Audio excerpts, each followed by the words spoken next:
विरासत है वो हमें संदेश देती है कि राष्ट्र निर्माण की दिशा में किस तरह से आगे बढ़ा जाए।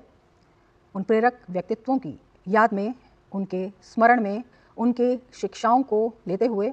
और ये भारत माता की प्रतिमा पर पुष्प अर्पित करते हुए प्रधानमंत्री नरेंद्र मोदी। प्रधानमंत्री का दौरा बेहद अहम, जहां पर प्रधानमंत्री ने लखनऊ में राष्ट्रीय प्रेरणा स्थल का उद्घाटन किया, जो सदियों तक प्रेरणा का स्रोत बना रहेगा। इसके साथ ही म्यूजियम को भी राष्ट्र को समर्पित किया, जिसमें जो हमारे देश की महान विभूतियां हैं, उनकी जीवन यात्रा, उनके प्रेरक प्रसंग, उनकी शिक्षाएं, उनके संदेश संग्रहित हैं। जन सामान्य के लिए, वर्तमान पीढ़ी के लिए, भावी पीढ़ी के लिए, जो युगों युगों तक दिखाएंगे हमारे जननायकों के योगदान को, उनके आदर्शों को अपने जीवन में उतारने के संकल्प कमल के आकार का संग्रह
आदर्शों का पालन करते हुए अपने जीवन को समर्पित किया जाए। जन्म से लेकर विरासत तक लगातार किस तरह से देश सेवा में जुटा जाए, ये प्रेरणा देता है हमारे देश के जो महानायक हैं उनका जीवन, और उसी जीवन से किस तरह से देश प्रेरणा ले, किस तरह से आगे बढ़िए, अपनी विरासत पर, अपनी संस्कृति पर गर्व करने के साथ भारत माँ के चरणों में शीश अर्पित कर प्रेरणा लेने के साथ, एक संकल्प लेने के साथ राष्ट्र के लिए जिया जाए। राष्ट्र की सर्वोपरि है, ये संकल्प सबके द्वारा लिया जाए। ये संदेश होता है राष्ट्रीय प्रेरणा स्थल, राष्ट्रीय प्रेरणा स्थल का उद्घाटन किया। राष्ट्रीय प्रतिमाओं का लोकार्पण किया। ये केवल प्रतिमा नहीं, हमारे आदर्श है, ये हमारी विरासत है। राष्ट्रीय प्रेरणा का संदेश देती है, राष्ट्रीय प्रेरणा का संकल्प और वहाँ पर म्यूजियम का उद्घाटन करते हुए वहाँ पर उद्घाटन किया और हम लोगों ने संग्रहालय के दृश्य में जहाँ पर हमारे देश के महानायक हैं, संत हैं, वहाँ जोड़े गए हैं। हमारे समाज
पराधीन। और उससे एक चीज और बताना चाहूंगा, इस 65 एकड़ परिसर में बेहद सुंदर विश्वस्तरीय संग्रहालय बनाया गया। उन संग्रहालयों में प्रधानमंत्री नरेंद्र मोदी ने डिजिटल माध्यम से भी अवलोकन किया। उस संग्रहालयों में डॉक्टर श्यामा प्रसाद मुखर्जी को समर्पित एक गैलरी है, अटल बिहारी वाजपेयी जी को समर्पित एक गैलरी है, एक गैलरी डॉक्टर पंडित दीनदयाल उपाध्याय को समर्पित है, और एक गैलरी जो है वो जनसंघ और भाजपा के जो अब तक की विकास यात्रा है उसको लेकर समर्पित है। तो निश्चित तौर से ये वैकल्पिक राजनीति के पुरोधाओं के रूप में, राष्ट्रवाद के प्रणेताओं के रूप में, सांस्कृतिक राष्ट्रवाद का जो इस समय पुनर्जागरण का काल चल रहा है, तो भारत के सांस्कृतिक पुनर्जागरण के इस काल का ये एक महान तीर्थ परिखा स्थापित हुआ है, जिसका लोकार्पण अब से थोड़ी देर पहले प्रधानमंत्री नरेंद्र मोदी ने किया है।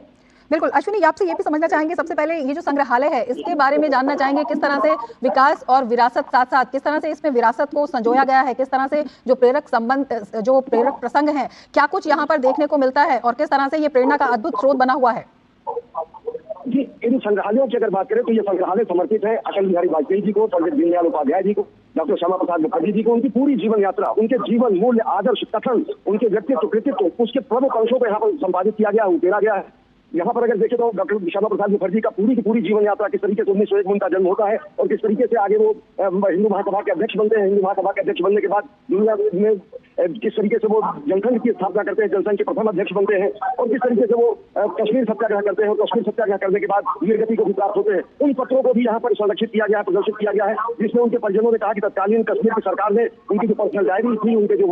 वैयक्तिक सामान थे, उनके जो बिलोंगिंग्स थे, उसको भी परिजनों को लौटाया है। तो निश्चित तौर से ये तीन महापुरुषों को लेकर स्थापित किया गया संग्रहालय नहीं है, ये पूरी अंतर यात्रा है कि किस तरीके से भारत में सांस्कृतिक राष्ट्रवाद के प्रणेता, अखंड भारत के निर्माण के संकल्पना सूत्रधार डॉक्टर श्यामा प्रसाद मुखर्जी, एकात्म मानववाद के प्रणेता और प्रवर्तक पंडित दीनदयाल उपाध्याय, और साथ ही साथ अटल बिहारी वाजपेयी जी को समावेशी समझने के भारतीय राजनीति के महापुरुष है। इन तीनों महापुरुषों के